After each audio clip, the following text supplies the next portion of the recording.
নজরুলের যে সাম্যবাদী কবিতার নারী পোর্শন ওইটা পড়লে তো নজরুলকে মনে হয় পৃথিবীর শ্রেষ্ঠতম নারীবাদী, ভয়ঙ্কর উদ্ধত, ভয়ঙ্কর বিদ্রোহী বা বিপ্লবের মন্ত্রণাদাতা। নজরুল এখানে বলতেছে স্বর্ণরৌপ্য অলঙ্কারের যক্ষপুরীতে নারী করিল তোমায় বন্দিনী বলো কোন সে অত্যাচারী। মানে এই যে নারী যে স্বর্ণরূপ অলঙ্কার পরে অন্তপুরে ঘরের কোণে বসে থাকে, সেইটাকে বন্দিত্ব হিসেবে ব্যাখ্যা করে নজরুল জানতে চাইতেছে যে কে তোমায় এখানে বন্দি করে রাখলো। এরপরের লাইনগুলো কিন্তু আরো বেশি ভয়ঙ্কর। ওইখানে নজরুল বলতেছেন, আমি একটু পরে শোনাই। আপনারে আজ প্রকাশের তবু নাই সেই বেকুলতা, আজ তুমি ভীরু আড়ালে থাকিয়া নেপথ্যে কৌ কথা, চোখে চোখে আজ চাহিতে পারো না হাতের উলি পায়ে মল, মাথার ঘুমটা ছিঁড়ে ফেলো নারী, ভেঙে ফেলো শিকল, যে ঘুমটা তোমা করিয়াছে ভীরু ওরাও সে আবরণ, দূর করে দাও দাসির চিহ্ন যথাযথ আভরণ। বলতেছে যে যেই ঘুমটা তোমাকে ভীরু করছে দাসীর চিহ্ন হিসেবে, যেটা তোমাকে ব্যাখ্যা করে সেইটাকে তুমি উড়াইয়া দাও, সেটাকে তুমি ছুঁড়ে ফেলে দাও। তো এই সব লাইন যখন আমরা পাঠ করি স্বভাবতই আমাদের মনে হবে নজরুল তীব্রভাবে ইসলাম বিদ্বেষী, নজরুল তীব্রভাবে নারীবাদী এবং নারীকে ঘর থেকে বের হয়ে যাওয়ার জন্য নারীর যেই ধরনের পোশাক বা ড্রেস কোডের কথা ইসলামে বলা হয়েছে সেইগুলা ছিন্ন ভিন্ন করে দেওয়ার কথা নজরুল কি এখানে বলতেছেন? কিন্তু এটার কিন্তু একটা অন্যরকম ব্যাখ্যা আছে। এটাকে এত সরল চোখে দেখার কোনো উপায় নাই, কারণ এই কবিতাটি ঠিক আগের দুইটা বা চারটা লাইন যদি আমরা দেখি, দেখব নজরুল সেখানে বলতেছে যে যুগের ধর্ম এই, পীড়ন করিলে সে পীড়নে সে পীড়া দেবে তোমাকেই। তারপর বলতেছে শুনো মর্তের জীব, অন্যেরে যত করিবে পীড়ন নিজে হবে তত ক্লিব। তার মানে নজরুল একটা যুগ ধর্মের কথা বলতেছে, একটা একটা সময়ের কথা বলতেছে, যেই সময়টায় কাউকে তুমি জোর করে বন্দি করে রাখতে পারবা না, যেই সময়টা তুমি কাউকে জোর করে কোনো একটা ব্যবস্থার মধ্যে আটকে রাখতে পারবা না, তাকে তার মতো করে চলার স্বাধীনতা দিতে হবে, বলার স্বাধীনতা দিতে হবে।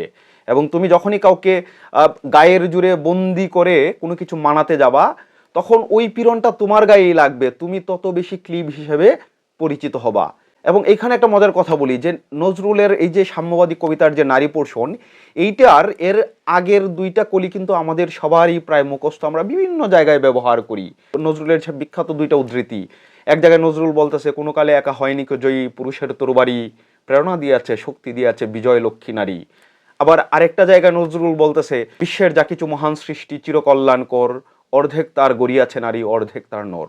সো এই যে দেখেন সাম্যবাদী কবিতার নারী পোর্শনেরই প্রথম যে দুইটা শ্লোক, সেটা কিন্তু আমরা সবাই জানি, আমরা মুখে মুখে বলি, কিন্তু আমাদের আমাদের কোথায় যেন এসে আটকে যেতে হয়, আমাদের একটু দ্বন্দ্ব লাগে যে এই কবিতারই শেষের দিকে এসে নজরুল এইভাবে নারীকে উস্কে দিচ্ছে। হ্যাঁ, নারীর যে স্বর্ণর উপর অলংকার, পায়ের মল, এইগুলা ছিঁড়ে ফেলতে বলছে, যেই সব পোশাক আশাক তার বন্দিত্বের প্রতীক, তাকে ভীরু বানায় রাখে, সেইগুলা ছিঁড়ে ফেলতে বলতেছে। তার মানে এই নজরুলকে আমরা কিভাবে ব্যাখ্যা করব? ওই যে যুগের ধর্ম। এবং নজরুল এই যুগের ধর্ম ভালো করে জানতেন বলেই দেখা যাচ্ছে যে যেখানে মানুষকে জোর করে বন্দি করে রাখা হয় সেই মানুষের মুক্তির কথা নজরুল বিভিন্ন কবিতায়, কখনো কৃষকের কথা, কখনো কুলিকামিনের কথা, কখনো মজুরের কথা, এইসব নজরুল বিভিন্নভাবে বিভিন্ন কবিতায় বলে গিয়েছেন। কাউকে জোর করে বন্দি করে রাখা যাবে না।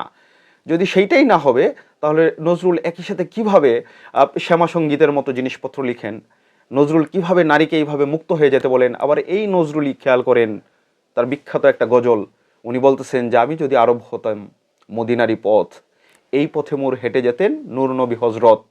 তারপরের লাইন দুইটা কিন্তু আরো গুরুত্বপূর্ণ, উনি বলতেছেন যে পয়জা তার লাগতো এসে আমার কঠিন বুকে, আমি ঝর্ণা হয়ে গলে যেতাম অমনি পরম সুখে।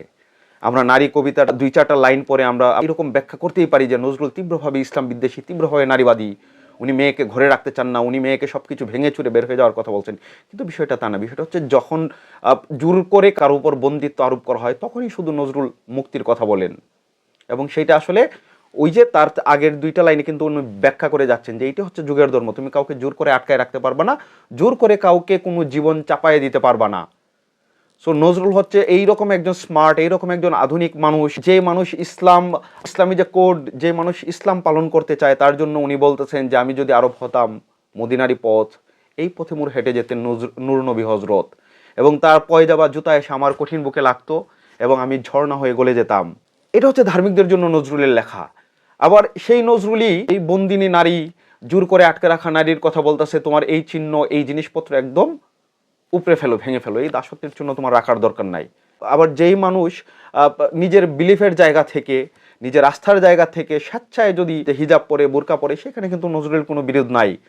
কারণ মানুষের মুক্তি বা আধুনিক দৃষ্টিতে মানুষের মুক্তি হচ্ছে সেইখানেই মানুষ যেই জীবন যাপন করতে চায় অন্য কারো ক্ষতি না করে সেই জীবন যাপনের অধিকার তাকে দিতে হবে।